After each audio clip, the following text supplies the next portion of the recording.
ngo ikaze mu kiganiro The True Service twirwa tubabwira muri service zanyu duharanire kugira ngo dushyiremo udushya dushya muri service zacu muri business zacu by'umwihariko dukoresha uburyo bw'ikoranabuhanga ko byihutisha service mu buryo buri rusange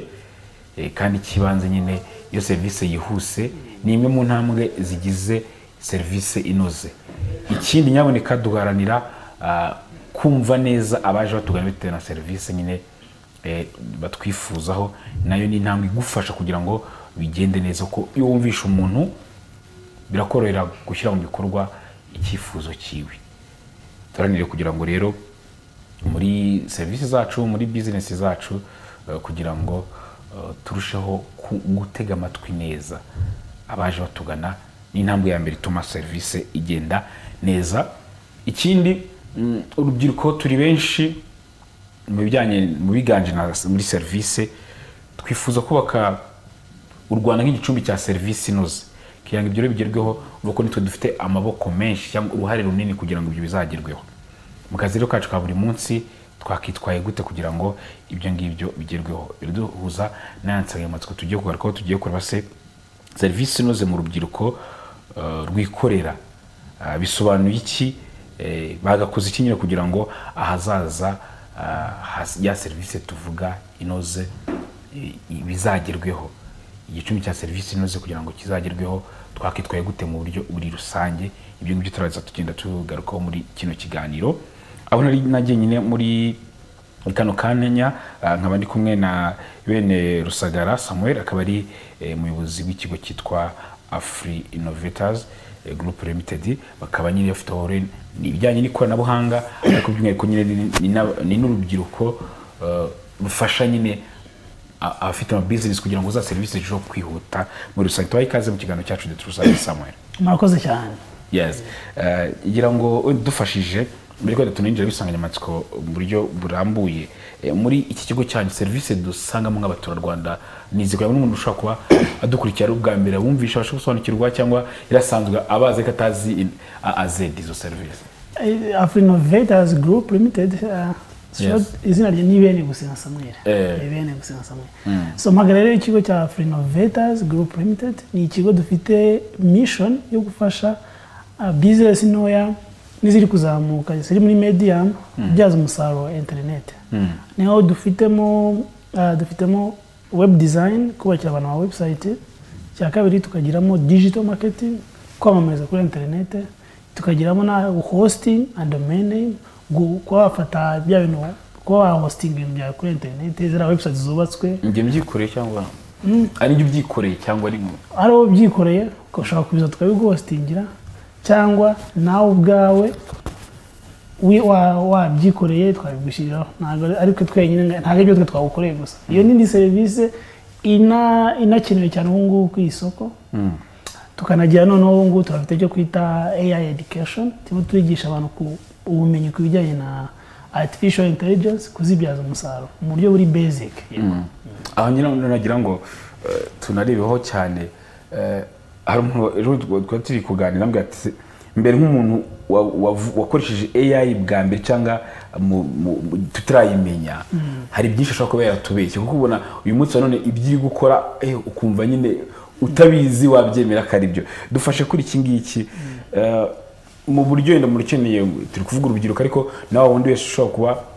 afite business yindi tutari n'urubyiruko,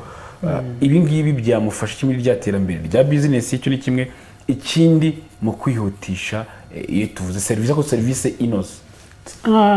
urumva imwe mu mbogamizi main iri muri business ziri gutangira ni ukubona manipula abantu babafasha. Rero iyi AI ishobora gusimbura abantu benshi cyane, ishobora gufasha ibintu byane. Nimba rukeneye umuntu gukorera email, uwo ntabwo cyumukeneye ataka ibigukorera. No gukeneye gukora akabana gushaka kuri social media yarabikeneye. Niba rukeneye no kugira inama kwibwira ati se ko ndi gushaka gukora iyi product ku isoko mu Rwanda, urabibona ute, itaguha advice. Iyo bintu byose ni ibintu biba bikeneye abantu. Ariko uyu munsi nk'umuntu uri gutangira ushobora kuri umuntu umwe cyangwa babiri, kwita ko AI bigufasha. AI nge nyifata nk'igikoresho nk'undi mukozi wundi wagufasha kurenza kuba uko abantu babifata nk'aho ari igikore ari igiye kubambura akazi. icyo ni kimwe. Ikindi mufasha uriya muntu kugira ngo ngembe nabyiga cyangwa nabyikorera cyangwa ni ukubimukorera gusa we nta ruhare? Oya, ubu ngubu bimwe mu mbogamizi nka IT company twagiye duhura nazo ni abantu turi gukorera ibintu. Ubu wakira umuntu website ukamukora ikintu runaka ariko ugasanga nta bumenyi buke bifiteho. Rero twahinduye mindset tuvuga ngo aho kugira ngo tujye dukora umuntu ibintu, kuko izo service dutanga ni service tuba tubishyuza buri mwaka nka hosting na domain name ni bishyura buri mwaka. Rero iyo umuntu umwaka ushize nta kintu byamumariye ntabwo wajya kumubwira ngo ushyira andi mafaranga y'undi mwaka. Rero ubu ngubu twahisemo twatangiye mission noneho kubigisha kubanza kugira ubwo bumenyi by'ingenzi byinshi bakabyikorera, noneho nyuma bakaba noneho bazumva n'impamvu tubishyuza amafaranga. Ntabwo ari kugira ngo tubibakorere, tuba turashaka ko bagira ubwo bumenyi muri rusange. Kimwe nk'uko ni nayo intego y'igihugu, ubu ubona nk'aba bintu by'irembo, ahubwo hari nka campaign ivuga ngo byikorere. So niyo mpamvu natwe turimo uwo mujyo, ibintu byinshi abantu babyikorera. Tukiri aho turebe uyu muntu mbyikoreye nkanakoresha n'iryo koranabuhanga byose muri rusange, nungutse iki cyangwa byongera akahe gaciro kuri business yanjye mu buryo ndabwa bw'amafaranga mu buryo rusange? Wa wundi no utabizi utanabikoresha awe ari guhomba iki kuri zo mahandi ebyiri? Kurikije experience yawe, umuntu utari gukoresha ikoranabuhanga ntabwo ndaza kumuha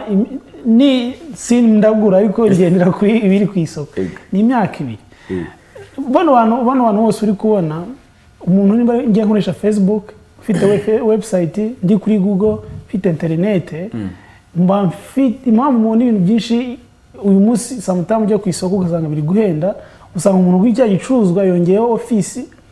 yongeyeho n'ira misoro yose. Ariko none uyu munsi umuntu ukoresha ikoranabuhanga, ngiye cyo nkeneye ni ifoto y'icyo gicuruzwa gusa, hayishyira kuri Facebook, sinakeneye stock, uza kuza kukimbaza, uza kuza kukinsaba, niwe nza kuza kukirangura nkakimuzanira. Bituma bitandukana wa muntu uri ahantu ufite stock uhora yishyura ya rent ihoraho. Ikindi cya kabiri, umujya mubona ko abantu bacuruza usanga umuntu yashize ibintu abavangaho business n'inhindiza. Niba ucuruza imyenda nkanga twanatamuga abantu bacuruza imyenda yo mu bukwe, ubona ko nibihuzo. Rero haba ari highest competition rwego hejuru cyane. Uri umuntu wavuye mwiraduka agafata n'ikintu cy'agashyira kuri social media, abafite na website, aba ari avantage afite kuruta uriya muntu utari kuri internet. Rero uyu munsi business itaza kujya kuri internet iza disappearing, izabura. Ntabwo bikiri ibintu byo kuvuga ngo internet, ntabwo bikiri ibintu byo kuvuga ngo ndajyaho cyangwa sinjyaho. Nutajyaho urabura. Kuko ubu ngubu kimwe cya gatatu cy'uvuga ngo abantu average bamara amasaha 8 kuri internet. Amasaha 28. Kimwe cya gatatu cy'ubuzima turimo turamara kuri internet. Kandi hari abajya muri marketing bavuga ngo aho abantu bari niho tugurishiriza. So abantu bari kuri internet. Ubwo rero niba ufite business ukaba utari kuri internet, umenye ko urimo urabura ikintu gikomeye cyane. Kandi iki cya kabiri, zino mbuga nkoranyambaga n'aya ma website hari ikintu bita algorithm, zigenda zikumenya. Uko utinda wa muntu wagumyeho igihe kirekire cyane, zino mbuga nkoranyambaga ziramumenya, ugasanga we kuzaza kugira ngo muhigike bizagorana cyane. Igihe n'uyu munsi yo kujyaho, kandi uyu munsi kora ko abantu hafi ya bose nibwo bagitangira. Nyuma y'imyaka 2-3 ukaba utariho, business yizabura, ubwo uzagora kuza gukompeta. Ikimwe ni ikingiki kijyanye nda ni uburyo bubiri. Ikiguzi, hari uko umuntu aravuga ati ndari umucuruzi wenda nifite iduka runaka, uburyo nabwo buraje nubwo ngomba gushoramo, akabara ikiguzi ari bushyiremo. Icyo ni kimwe. Ubwo ni inama ariko bigendanye no guhindurira imyumvire aba ba nyiri business mu buryo bwo gukoresha ikoranabuhanga cyangwa kuzishyira mu buryo bw'ikoranabuhanga. Hari ushobora kuvuga ati none mfite amashami wenda 7, nishyuraga ishami rimwe 500 cyangwa 300, reka mfunge rimwe cyangwa 2, yari miliyoni ya rent nishyuraga wenda ku kwezi, nyafunga 2, ahubwo nyashora ikoranabuhanga asigara wenda amashami 5 urugero. Icyo ni kimwe dufashe kiguzi ariko kuri wundi uri muri business yatangiye kera cyangwa n'ushobora kuba agiye kuza. Ikindi cya kabiri, nk'abakonsumateri, hari abantu ujya mugunda gushopinga ikintu online ukabona kiri kugura make par rapport ko wajya kukigura mu iduka ukumva ko uriya muntu ari scam cyangwa cya kintu kitari karite kuko gihendutse wari ugakumbuje ariko n'undi wese ushobora kuba ari twebwe konsumateri twumva impamvu kira gihendutse se nuko mu dukundishe guhera kuri ikoranabuhanga cyangwa niko bigomba kuba bimeze niyo ngingo dufashe ko ushobora kuba bitekereza gutyo. Okay, mero ikibazo cyane reba office hano mu mujyi ushobora office ukorwa 300 none kumvisha ko ibyo 300 ni bitako bishobora kukubakira kuri internet harimo website ungu website ushobora kwibona munsi y'umbije hasi guhera ku 150 ushobora kwibona nziza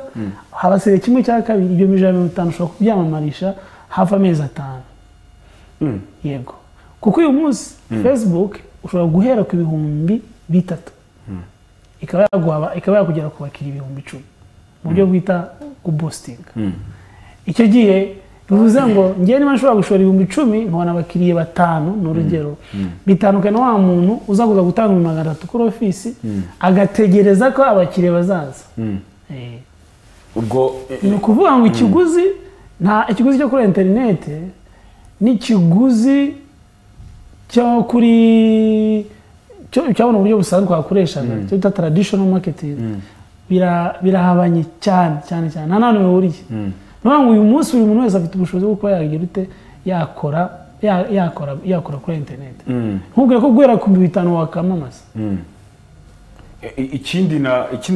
nabashijeho ku kigendanye urumva icyo kibazo cya mbere cyaza gusubiza ikibazo cya kabiri kubera ko urumva umuntu kuri internet most of the time abantu mubona bamamaza kuri internet bya bicuruza nta kimwe bafite benshi ashobora kuba afite sample mu rugo cyangwa mu rugo sample nanabwira abantu batari kujya kuri internet uzakompeta ute n'umwana wibere kuri kaminuza utishyura ubukode we cyazi no gushyira kuri Facebook agapostinga ukabona abakiriye uzakompeta n'uwo muntu kuzasanga yagabanyije ibiciro kukurenza uvuze iki rero bavuze ngo nawe utarajya kuri internet jyaho kuko biraza kugabanya igiciro cyane kubera ko nababwiye ko akenshi abantu bari kuri internet aba ari sample ubwo natwe dufite imyumvire kuvuga ngo birahendutse par rapport y'ibyo twumva ko bya fake cyangwa ari scam bano bantu bagurisha mu buryo buri traditionnel mu shop akuzamo ibintu ayishyura iriya rent ihoraho nanjye na upload ifoto y'igicuruzwa kuri social media cyangwa kuri website cyangwa ahantu runaka online nta kintu mba nishyura bizagumaho mpaka shyiraho rimwe abantu bakazajya baza kukira mu gihe wowe uragura ibintu bishyira muri stock ya stock umuyishyura urumva ko niyo mpamvu bita ko byadinga byongera andi mafaranga y'igiciro bivuze ko abakiri muri gakondo ariko bacikana ikindi ngo turebe nda icyo nkamwe nk'ibigo bikora zino cyangwa bizanga zino service icyo mufasha uriya mucuruzi hari kugira ngo abyumve no kugira ngo arebe nyuma yaho wenda tufate umwaka bikoresheje umwaka cyangwa 6 umusaruro byanzaniye mu buryo ariko bugaragara cyangwa mu buryo buri financier ku buryo abibara akabona ati mbere nakoresha ubu buryo ninjizaga ariko bukoreshereze mu gihe runaka ninjija icyo mumufasha uriya business. Ikintu cya mbere no kubanza kumufasha kugira iyo myumvire mu by'ukuri n'ubwo ndi kuvuga kujya bino bintu byo kuri internet byinjiza cyangwa se bigufasha kuba wazamura seriza cyangwa se kuba wacuruza bitangirira ubu umuntu ucuruza hano hari ibintu bitango muri business twita ngo exponential business and additional business. Iyi business yo kuri internet ni business yikuba mu gihe internet ino business isanzwe ni business yiteranya ariko ikiza kibazo cyiteranya no ngo ufungura shop akaba umuntu uri buze kuza guca iruhande rwawe akakugurira ariko iyi ngiyi byo kuri internet uhera kuri zero ushobora kwamara ukwezi 2 3 utarabona umukiriya n'umwe aho niho abantu bajya bagwa muri ya phase ya mbere yashyizeho Facebook yiwe yishyura amafaranga ya website yishyura ibyo bintu byose ariko ariko nta mukuru uri kuza icyo gihe rero iyo umuntu ageze muri iyo phase bita ngo deception phase niho abantu benshi bacikira intege rero twebwe intuzi tubana kwanza kumvisha iyo model ya exponential ariko iyo umuntu arenza abantu akanira ku iyo deception phase ni cyagiye ubona bapostinze akantu kanotanye kugira views 5,000 ukabona umuntu uri muri Amerika arakwandikiye ariko ibyo nubigeraho utabanje guca muri rya phase buri muntu wese ni televiziyo mwaya mufite YouTube muhera kuri 0 aba views 1 2 3 4 muri hangana kugeza ubonye mutanye kugira ngo mujye mubona views nyinshi cyane rero ikintu cya mbere ni nayo mbogamizi duhura nazo muri sector ya IT abantu bacika intege bari muri iyo phase bita deception phase ni phase aho utaramenya gukoresha ibintu zino logarithm z'amasosho mezi tarakumenya Google itarakumenya iyo phase rero niho ahanini abantu benshi tuba dushaka kubafasha kugira ngo iyo phase bayirenge iyo yirenze wazamutse agonye ugikeneye kongera kwamamaza urakoze cyane ngo mu kiganiro kigaruka itangwa rya service mu buryo wenda turi naje kugana kuri office bitewe nuko wanyakiriye makaribu mandi icyo nashakaga ndiba nampenda ndagenda vuga ati uyu muntu amaye service nziza cyangwa yamaye service mbi mu buryo bw'ikoranabuhanga kugira ngo ya service igende neza niryari ni gutura muntu yitanga agomba kwitwara no kuba nk'ubu bijyanye n'ikoranabuhanga hari uburyo bwinshi bugiye butandukanye ushobora gucommunicating n'abakiriya bawe uyu munsi ushobora gufata nka WhatsApp ukaba washyira abantu nka WhatsApp business ushobora kuba wayiconnectinga abantu nka 4 bivuze ngo uhagize umuntu usubiza unyandikira kuri WhatsApp cyangwa nshaka kwandikira umuntu niba mu buryo busanzwe harakeneye umuntu umushobora gusubiza umukiriya uyu munsi ufite ubushobozi bwo gushobora guconnectinga abantu 5 kuri WhatsApp utari kuboneka akaba yamusubiza ubwo ni uburyo bworoshye cyane kuko muri cyo guta customer care birafasha ibintu bya internet hari birafasha cyane n'uburyo bwa automation aho ushobora gusettinga ibintu byawe bikajya yibutsa umukiriya automating ibintu byawe kabaye gufata ni newsletter mukajya umwibutsa aho umwibutsa hari umunsi wiruka mubwira ati ese wibutse gupostinga kuri social media ese wibutse gucheckinga kuri website yawe ibyo ni ibintu ushobora kuautomating cyangwa ushobora gukora mu buryo byazaya byikora umukiriya kibaka ari kubikora kandi byuko ni bamaze gusettinga bikora cyane nka Afri Innovators nago maze igihe kini cyangwa igihe gitoya aho turebe ngo umwihariko cyangwa impinduka mwazanye muri ariko tunarebe bira bintu bitanu mufasha uyu ufite business ukurikije na experience na mwakoranye uyu muntu ukiri gukora mu buryo bwa gakondo ari guhomba iki cyangwa azahomba iki aho tunarebe umwihariko mwazanye cyangwa iyo innovation mwazanye muri ibi ngibi icyane innovation twazanye ubasirwe twatanye 2018 ubwo tugiye kugira umwaka wa 7 ikintu twazanye twebwe hari abantu ibyo barabikorerwaga ariko kwibyaza umusaruro bikabananira no mu buryo bugaragarira kubibabwira ku muntu cyane wasanga ama NGO afite website yo gukorana ama donation washyira muri Google ukabutabaza wabona website yabo business ifite website ntigaragara none twe twaduvuga ese ko aba bantu ibintu babikora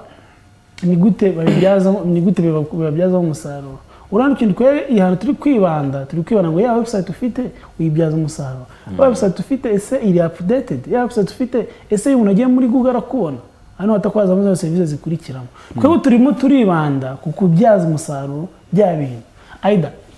twayigukoreye cyangwa bibara abandi bayigukoreye ese iri kubyazwa umusaruro ese ukora icyo twita SEO mwana avuga gariya SEO ni ukuvuga website yawe kuri Google iragaragara ese bya nababwiye ko unguzi n'umbuga nkoranyambaga za Facebook Instagram na LinkedIn ushobora kuzishyura udufaranga duke zigakwamamariza ibyo bintu uri kubikora ese hari ko nta muntu utagira email ese hari email z'umukiriya ufite bawe usubizamo ibintu byose rero twe turimo turibanda ku kubyaza umusaruro byakoranabuhanga kurenza kuri gukorera gusa kuko uyu munsi yabigukorera wajya wafata umwana uvuye hano kuri Kiste akaza gukubakira website nziza ariko kuyantangiza agafaranga yango n'umuntu umwe wero gatatu akwanira bati twavuye kuri website yawe ibintu byo turimo turibandaho cyane ukoze cyane ngo birumvikana kandi bifite byinshi byafasha abaturarwanda ariko turebe wenda imbogamizi zigaragaramo yabari kuri twebwe twabikoresha yawe no ku ruhande rwanda imbogamizi ngo zihari nago igihugu cy'u Rwanda nyine nka government is very very smart shobora kwiri imbere y'abaturage nk'imyaka 10 irahita y'u Rwanda iri smart cyane ariko abaturage ntabwo ari smart bijyanye n'ikoranabuhanga rero imbogamizi tugihura nazo aba bantu twe turi mu gihugu kiri smart cyane ariko abantu ntabwo ari smart kubyumva ubu ntabwo arumva ko ashobora guhahira kuri Facebook ntabwo arumva ko ashobora guhahira kuri Instagram umuntu aba afite uruduka rungana kuriya ariko ugasanga nta Facebook agira nta Instagram afite umuntu afite resitora ariko ugasanga nta nubwo agashyira kuri stati ya WhatsApp ya business imbogamizi y'uyu munsi turi muri duhura nazo ni abantu ntabwo baragera ku rwego rw'aho u Rwanda ruri navuga ko u Rwanda ruri nko ku 10 niba ruri ku 10 wenda tuve ku 9 abantu mu Rwanda baracyari nko kuri 4 ntabwo baratangira kubibyaza umusaruro nizo mbogamizi bibaza nko ku Rwanda 95% hose hari internet ngo niba ushobora kuba ufite na farm ufite n'umuntu ucuruza n'amagi Rusizi cyangwa Nyagatare wemerewe gushyira kuri Facebook umuntu ufite hotel ahangaha cyangwa umuntu ufite restaurant akaba yakugurira ariko abantu ntabwo baragira iyo myumvire kimwe nakibaza hakorwa iki kugira ngo iyo myumvire ihinduke ku mpande zombi yaba ari wa mucuruzi wavuze ati ufite icyo kiduka yaba ari twebwe bakina ba consumateri babo iyo myumvire ihinduke hakorwa iki imyumvire nkeka ko birimo barakorwa leta gushyiramo ingufu ariko ndimo ndashaka no kushishikara urubyiruko bano bana banyije secondaire abantu muri kuri kaminuza ndashaka ngo abo ngabo nibo bari very easy kuba baspreadinga icyo kintu no kuvuga niba uri umunyeshuri kuri kaminuza uranye secondaire ukeneye kwiga ubwo bumenyi ukagenda kugira kuwutanga iwanyu mu cyaro higenera ryatandukanye yewe mva solution ihari ni n'urubyiruko rukiri rutoya bagahindura imyumvire yo kumva ko ari uguscrollinga gusa ahubwo nk'urugero hari nk'umwana uyu munsi uzi gusetting icyo twita booking.com kuba wafata hotel cyangwa appartement ko washyira kuri booking.com byagukiza ubwo abantu benshi bari kubaka ama appartement ama hoteli ibiki ariko turi kuri abantu babafasha kubishyira kuri za mpamvu rero iyi kintu gushikariza urubyiruko ni ruze rwo kubifata birihuta no bagende bareke kwikonsata rive nani Kigali bagene hirya no hino mu ntara nyiga ko iyo methodology nikora bizoroha cyane birumvikana ikindi tumenya tugana ku musozo ubutumwa wagenera abo mukora bimwe abo muri no sector kugira ngo twubake ya service noze abo dukora bimwe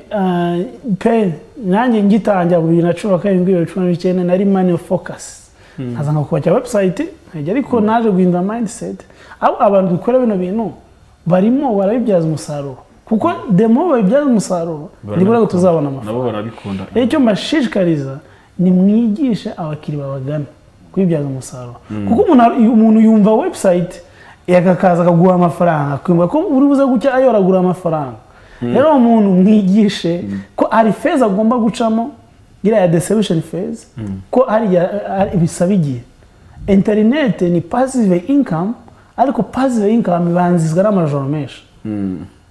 abantu benshi bumva amakano ngo passive kuva kare akantu atakwita kayoragura passive income ibanzirizwa na hard work amajoro menshi udasinzira guzagira ibintu byikora abantu bagenzi banje ni mubwiza ukuri abantu umuntu bakira website umuntu gushyira kuri social media umuntu gukorera digital marketing mubwiza ukuri ko ibintu bigomba gufata igihe icyo nabagiramo inama yes dusoza ubutumwa agenda abandi baradukurikisha ko bari ikintu nagiramo inama cyane ndashaka kubwira urubyiruko bagenzi banje abantu mukiri batoya abantu bana mu secondaire abana muri kuri kaminuza muhindura imyumvire akazi ko muri office karagize ute akazi ko kuri office ko muri office karimo karashira ariko kuri internet uzuyeho utuzu twinshi cyane hari ibyo ngibyo gufasha abo bantu bano bakuze bafite ama business bakine kujya kuri internet hari gukora amafaranga online hari ibintu byinshi cyane gusa none guhindura kubabwira ko passive income ntago ari uyoragura no gukora cyane ukazagera ahantu bitangira gutanga umusaruro yes reka mbashimire cyane Samuel Guturu umuyobozi wa African Investors Group Limited twamwitera kino kiganiro kandi murakomeze gufasha abaturarwanda murakoze cyane yes ka dufate akaruhuko